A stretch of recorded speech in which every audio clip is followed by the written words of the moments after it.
નમસ્કાર વિદ્યાર્થી મિત્રો, હું પડિયા પ્રિયંકા જ્ઞાન મંજરી સ્કૂલના વિડિયો લેક્ચરમાં તમારું સ્વાગત કરું છું. ધોરણ 5 સૌની આસપાસમાં આજે આપણે પાઠ 6 જળ એ જ જીવન એમાં આપણે આગળ વધીએ. આપણે અગાઉના લેક્ચરની અંદર એક તળાવ એના વિશેની વાત કરી હતી. હવે આપણે આગળ પાણી છે એ પૂરતા પ્રમાણમાં ન મળતું હોય તો શું કરવાનું અથવા તો કેવી સમસ્યાઓ ઊભી થાય છે, આપણા ઘરે પાણી કઈ રીતે આવે છે એ બધી આપણે ચર્ચા કરવાની છે. આપણે પાઠની શરૂઆતમાં ગળસીસર તળાવની વાત કરી હતી, જે જેસલમેરમાં આવેલું છે અને ગળસી નામના રાજાએ બનાવ્યું હતું. એ ઉપરાંત આપણે પાણી સાથે જોડાયેલા રિવાજો વિશે પણ વાત કરી હતી. હવે આપણે આગળ વધીએ તો અહીં આપણને ચિત્રમાં બે પાણી ભરવાના પાત્ર આપેલા છે. પહેલું જે ચિત્ર છે એમાં આપણને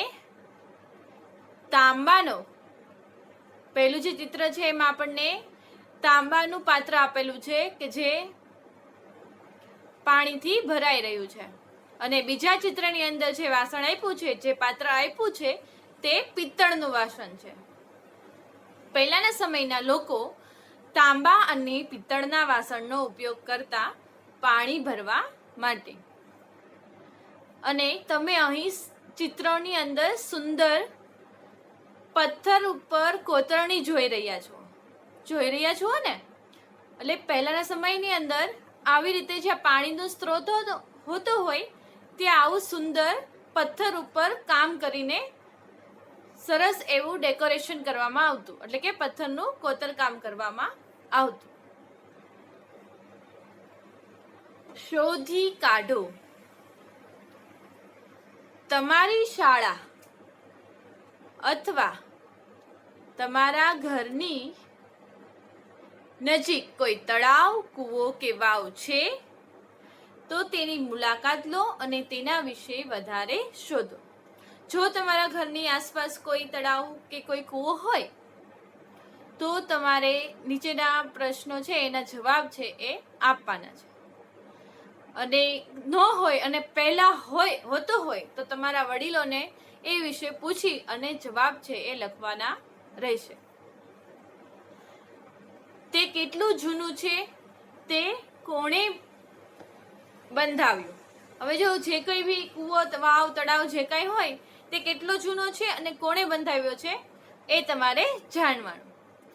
તેની આસપાસ કેવી ઇમારતો છે? શું તેનું પાણી ચોખ્ખું છે? તેને નિયમિત સાફ કરવામાં આવે છે? હવે એ વાવ કે તળાવ, કૂવાનું પાણી ચોખ્ખું હોય છે તો હા, અને ન હોય તો ના. અને શું એને નિયમિત સાફ કરવામાં આવે છે એ પણ તમારે જાણવાનું છે. તેનું પાણી કોણ વાપરે છે?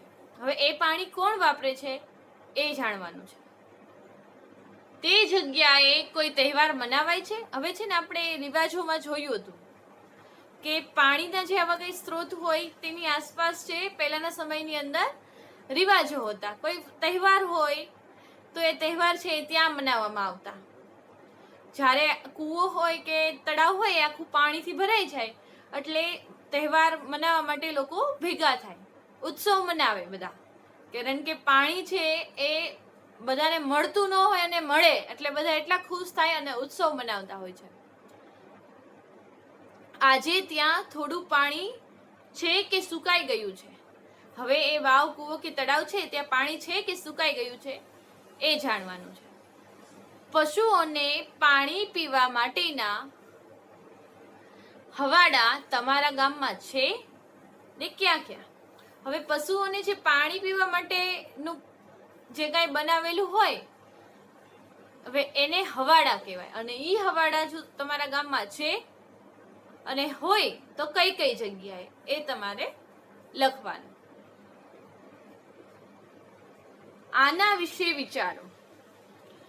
ઈસવીસન 1986માં જોધપુર અને તેના આજુબાજુના વિસ્તારમાં વરસાદ ન હતો.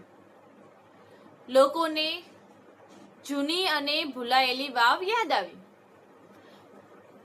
તેઓએ વાવ સાફ કરી અને 200 ટ્રક કરતા પણ વધારે કચરો બહાર કાઢ્યો. હવે ઈસવીસન 1986 ની વાત છે. હવે જોધપુર જે ગામ છે ત્યાં આજુબાજુના વિસ્તારની અંદર વરસાદ નહોતો અને પાણી વિનાના બધા થઈ ગયા. હવે બધાને શું યાદ આવ્યું તો કે એની જે જૂની પુરાણી વાવ હતી એ વાવ છે એ બધાને યાદ આવી. એટલે પછી ગામના લોકોએ ભેગા મળી અને વાવને સાફ કરી, જેમાંથી 200 ટ્રક કરતા પણ વધારે કચરો નીકળ્યો. તમે વિચાર કરો, 200 ટ્રકથી પણ વધારે કચરો, કેટલો એમાં કચરો ભેગો થયો છે. તે વિસ્તારના માણસોએ પૈસા ભેગા કર્યા. તરસ્યા નગર શબ્દ વાપરવામાં આવ્યો કેમ કે ત્યાં અત્યારે પાણી નથી, બધા તરસ્યા છે પાણી માટે, અને આ પાણી મેળવવા માટે થઈને લોકોએ વાવની અંદરથી કચરો સાફ કર્યો છે. તરસ્યા નગરે વાવમાંથી પાણી મેળવ્યું અને થોડા વર્ષો પછી વરસાદ સારો આવ્યો અને ફરીથી એ લોકોને વાવ ભૂલાઈ ગઈ. એટલે કે જ્યાં સુધી તે લોકો પાસે પાણી નહોતું ત્યાં સુધી એને વાવ છે એ બહુ જ યાદ આવી, અને જ્યારે એ લોકોને પાણી મળી ગયું, વરસાદ આવ્યો, એટલે ફરીથી એ લોકોને વાવ ભૂલાઈ ગઈ. આવું હોવું જોઈએ નહીં, કારણ કે જે આપણે કામ આવે, જ્યારે આપણે મુસીબત હોય ત્યારે કામ આવે, એને તો આપણે યાદ રાખવા જ જોઈએ ને. ચર્ચા કરો. પુનિતા જ્યાં રહે છે ત્યાં 2 જૂના કુવા છે. તેના દાદી કહે છે કે 15-20 વર્ષ પહેલા આ કુવામાં પાણી હતું. હવે પુનિતા નામની એક છોકરી છે, એ જે જગ્યાએ રહે છે ત્યાં 2 કુવા આવેલા છે. 2 કુવા જૂના છે, એટલે કે વર્ષો પુરાણા છે. એના દાદીનું કહેવું છે કે 15-20 વર્ષ પહેલા આ કુવામાં પાણી હતું, પરંતુ અત્યારે આ કુવામાં પાણી છે એ સુકાઈ ગયું છે. એનું કારણ શું હોઈ શકે? તો એના થોડાક કારણો આપણને અહીં આપેલા છે. ઇલેક્ટ્રિક મોટરની મદદથી જમીન કે કુવામાંથી પાણી છે એ ખેંચી લેવાય. જો ઇલેક્ટ્રિક મોટરથી પાણી ખેંચી લેવાનું જમીન કુવામાંથી, એટલે ઊંડે સુધીનું પાણી ખેંચાઈ ગયું, એટલે હવે કુવામાં પાણી નથી રહ્યું. જે તળાવમાં વરસાદનું પાણી સંગ્રહ કરવામાં આવતું તે હવે ત્યાં નથી. હવે જે તળાવ હતું, કુવાની આસપાસ થોડીક દૂર આમ તળાવ હતું, એ તળાવમાં પાણી સંગ્રહ કરવામાં આવતું, પણ હવે એ તળાવ જ નથી. એટલે કુવા સુધી પાણી છે એ પહોંચતું હોય એમાં અડચણ આવી જાય છે. વૃક્ષો અને બગીચાની આજુબાજુની જમીન સિમેન્ટથી ઢંકાઈ ગઈ છે. હવે વૃક્ષો બગીચા એ જે છે તો ત્યાં છે એ હરિયાળી વાતાવરણ, એટલે કે એકદમ ભીનું વાતાવરણ હોય. હવે ભીનું વાતાવરણ હોય એટલે જમીન પણ એની કેવી હશે? ભીની. પરંતુ જો હવે ત્યાં જમીન ઉપર સિમેન્ટ ઢંકાઈ ગઈ છે, વૃક્ષો અને બગીચાના છોડવાને પાણી પાવામાં આવે તો એ જમીન ઉપર જાય, પણ એમાં સિમેન્ટ આવી ગઈ, એટલે જમીન છે પાણી છે એ શોષી ના શકે એટલું. જો જમીન પાણી શોષી લે તો એ પાણી છે એ કુવા સુધી પહોંચી શકે, પરંતુ હવે ત્યાં શું થઈ ગયું છે? જમીન ઉપર સિમેન્ટ છે એ ઢંકાઈ ગઈ છે.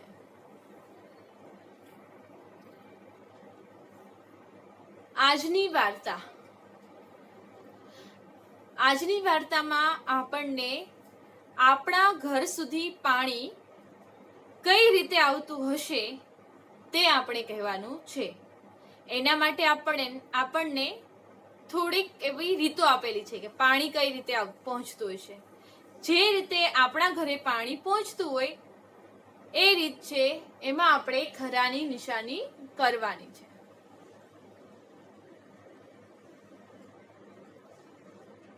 પહેલું જે ચિત્ર છે હવે કુલ આમાં છે ને ટોટલ કેટલી રીત આપી છે કહું? 3, 4, 5, 6, 7 અને 8 રીતો આપી છે પાણી પહોંચાડવાની. 8 રીતો. એમાં પહેલી રીત, એની અંદર એક ટેન્ક આવેલો છે. પહેલું જે ચિત્ર છે એમાં એક ટેન્ક બતાવ્યો છે અને બધા લોકો એ ટેન્ક પાસે પાણી ભરવા માટે ભેગા થયા છે. એમાં લખ્યું છે, જુઓ, પાણી પુરવઠા બોર્ડ તરફથી પાણીનું ટેન્કર અમારી કોલોનીમાં દિવસમાં 2 વાર આવે છે. હવે દિવસમાં 2 વાર એ લોકોની કોલોનીમાં પાણીનું ટેન્કર આવે છે. ટેન્કરથી પાણી મેળવવા અમારે લાંબી હારમાં ઊભા રહેવું પડે છે. હવે ટેન્કરથી જો પાણી મેળવવું હોય તો એ લોકોએ શું કરવું પડે? લાંબી હારમાં ઊભું રહેવું પડે છે. તે સમયે લોકો પાણી માટે ઝઘડતા હોય છે. હવે જ્યારે પાણીનો આ ટેન્કર આવે છે ત્યારે શું થાય છે? લોકો આપસમાં ઝઘડે છે પાણી માટે. તમારા ઘરે જો એવી રીતે પાણી આવતું હોય તો તમારે એમાં ટીક માર્ક લગાવવાનો રહેશે. બીજું, અમે કૂવામાંથી પાણી મેળવીએ છીએ. નજીકનો કૂવો 1 વર્ષ પહેલા સુકાઈ ગયો. હવે અમારે બીજા કૂવા સુધી દૂર સુધી ચાલવું પડે છે. જો બીજા કૂવા સુધી હવે પાણી માટે એ લોકોએ ચાલવું પડે છે, કારણ કે જે નજીકનો કૂવો હતો એ હવે સુકાઈ ગયો છે. એટલે એ લોકો શું કરે છે? કૂવામાંથી પાણી મેળવે છે. જો તમારે પણ એવું હોય તો તમે આમાં ટીકમાં લગાવી દેજો. ત્રીજું, અમને ઘરે પાણી અડધા કલાક માટે મળે છે અને આખો દિવસ તેને ઉપયોગમાં લેવા માટે ટાંકી ભરીએ છીએ. અને ક્યારેક તે ગંદુ પણ હોય છે, એટલે કે તે પાણી ક્યારેક ગંદુ આવે છે. ઘરે પાણી કેટલો સમય આવે છે? અડધી કલાક, અને એ આખો દિવસ વાપરતા હોય છે. ભાઈ કોઈ જગ્યાએ એવું પણ હોય છે, જો તમારે તે હોય તો ટીક માર્ક લગાવવાની છે. અમને અમારા નળમાંથી આખો દિવસ પાણી મળે છે. હવે આ બેન તો શું કહે? અમને આખો દિવસ પાણી મળ્યા જ કરે. જો તેને આખો દિવસ પાણી મળતું હોય તો તેને પાણી બગાડવું જોઈએ નહીં, કારણ કે તમને આખો દિવસ પાણી મળે છે, પરંતુ અમુક લોકોને પાણી આખો દિવસ નથી મળતું. તો જો આપણે પાણીની બચત કરીએ તો પાણી કદાચ ભવિષ્યમાં તે લોકોના ગામ સુધી પહોંચી શકે. નજીકમાં હેન્ડપંપ છે, ડંકી, પણ અમને જે પાણી મળે છે તે ખારું હોય છે. અમારે પીવાનું પાણી ખરીદવું પડે છે. હવે નજીકમાં હેન્ડપંપ છે, હવે તે લોકો ત્યાં પાણી ભરવા જાય છે અને પાણી કેવું આવે છે? ખારું. એટલે પીવા માટે આ ખારું પાણી લોકો વાપરી ના શકે, એટલે એ લોકોને પીવાનું પાણી ખરીદવું પડે છે. અને પીવાનું પાણી ખરીદવું પડે એ યોગ્ય કહેવાય નહીં. એટલે આપણા પાણી છે એના પર બધાનો હક હોય છે, અને એ લોકોને પાણી પીવા માટે પણ ખરીદવું પડે છે, એવું બને છે. છઠ્ઠું છે, અમે પાણી પુરવઠાની પાઇપ સાથે સીધો પંપ જોડેલો છે. હવે અમને કોઈ મુશ્કેલી નથી. હવે એનું એમ કેવું છે, અમે તો પાણી પુરવઠાની પાઇપ સાથે જ પંપ જોડી દીધો, એટલે હવે પાણી તો અમારે ફૂલ આવ્યા કરે.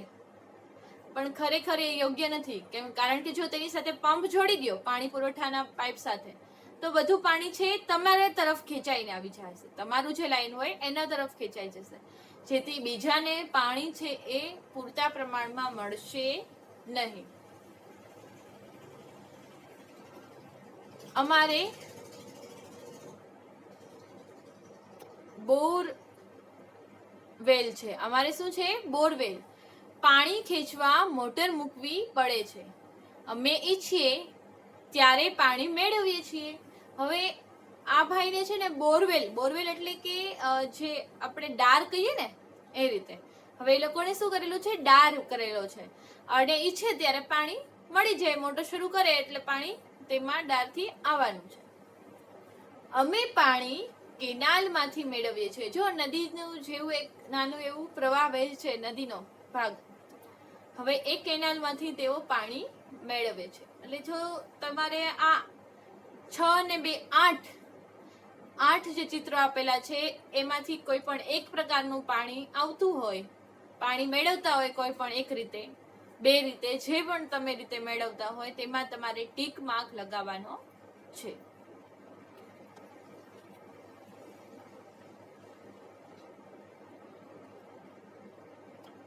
ચર્ચા કરો. બધાને જીવવાનો હક છે, તેમ છતાં શું દરેક વ્યક્તિ જીવવા માટે પૂરતું પાણી મેળવે છે? અમુકને તો પીવા માટે પૂરતું પાણી મળતું નથી. સાચી વાત છે, બધાને પીવા માટે પૂરતું પાણી મળતું નથી.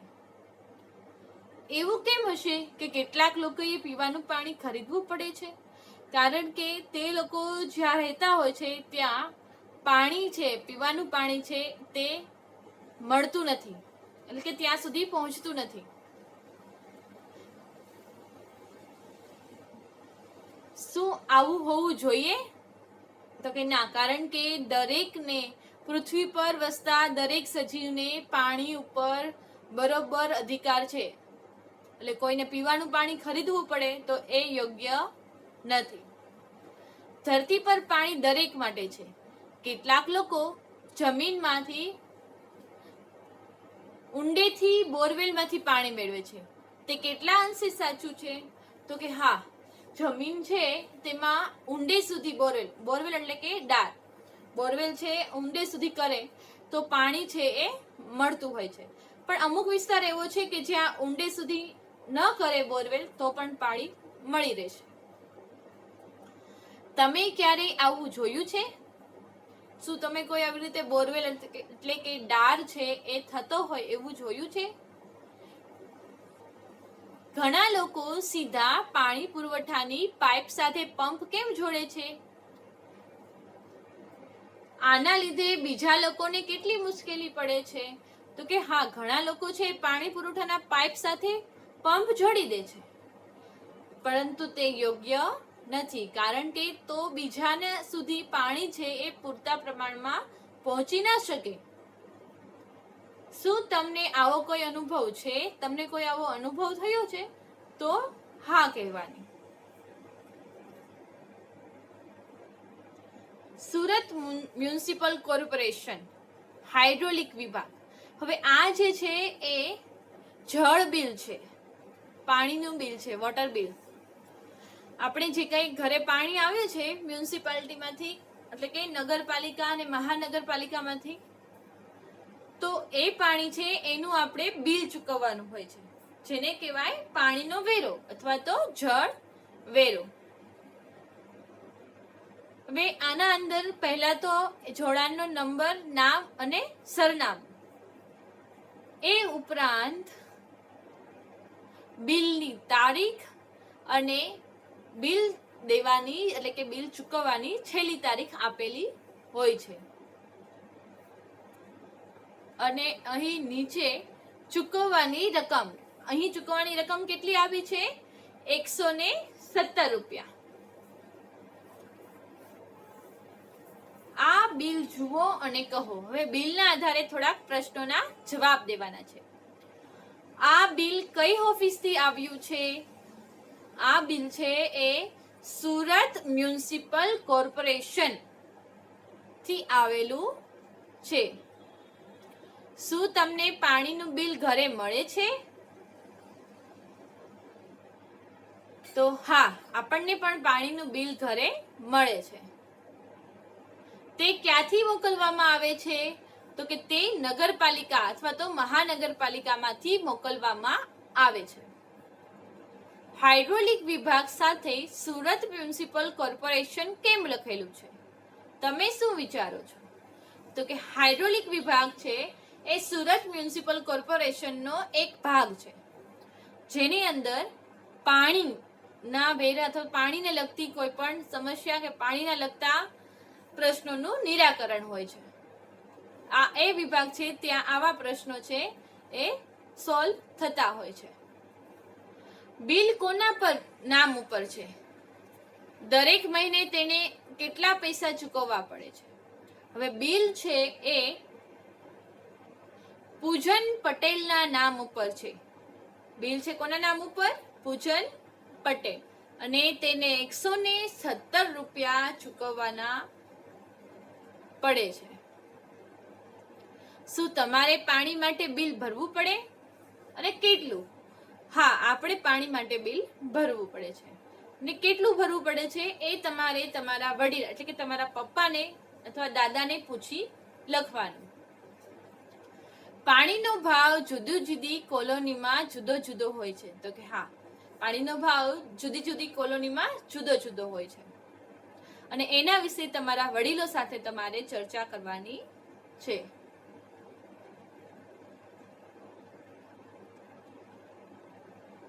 હવે ઘણા લોકો એવા હોય છે, ઘણા એવો સમૂહ હોય છે કે જે જુદા જુદા વિસ્તારમાં લોકોને જ્યાં પાણીની સમસ્યા હોય, પાણીને લગતી સમસ્યા હોય, ત્યાં એ લોકો સખત મહેનત કરીને ત્યાં પાણી પહોંચે તેવી વ્યવસ્થા કરતા હોય છે.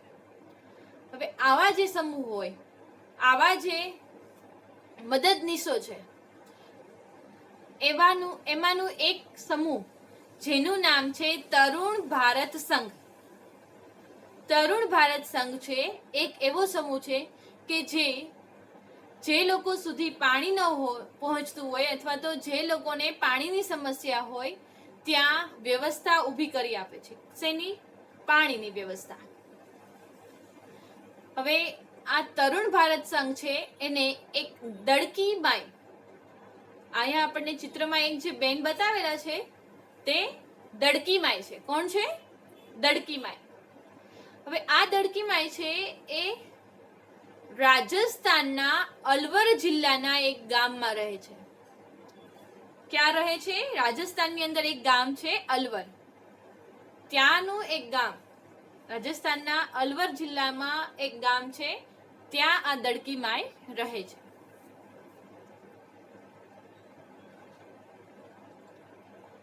ગામની સ્ત્રીઓએ આખો દિવસ ઘર અને પ્રાણીઓની સંભાળ રાખવામાં વિતાવવો પડે છે. હવે ગામના જે સ્ત્રીઓ છે એ લોકોને આખો દિવસ છે એ ઘર અને પ્રાણીઓની સંભાળ રાખવામાં વયો જાય છે. ઘણી વખત તેઓને પ્રાણીઓ માટે કૂવામાંથી પાણી ખેંચતા આખી રાત જાય છે. હવે પ્રાણીઓ હોય ઢોર-ઢાકર, તો એને વ્યવસ્થિત રીતે રાખવા, સાફ-સૂફ કરવા, પણ એ બધા માટે પાણી જોવે, અને એ પાણી મેળવવા માટે આ સ્ત્રીઓને કૂવામાંથી પાણી ખેંચવામાં આખી રાત વહી જાય છે. ઉનાળામાં જ્યારે કૂવા સુકાઈ જાય છે ત્યારે તેઓએ ગામ છોડીને જતું રહેવું પડે છે. હવે દડકી માઈ છે એ આ સમૂહ વિશે સાંભળે છે, એટલે કે તરુણ ભારત સંઘ વિશે, અને તરુણ ભારત સંઘને દડકી માએ મદદ માટે પૂછ્યું.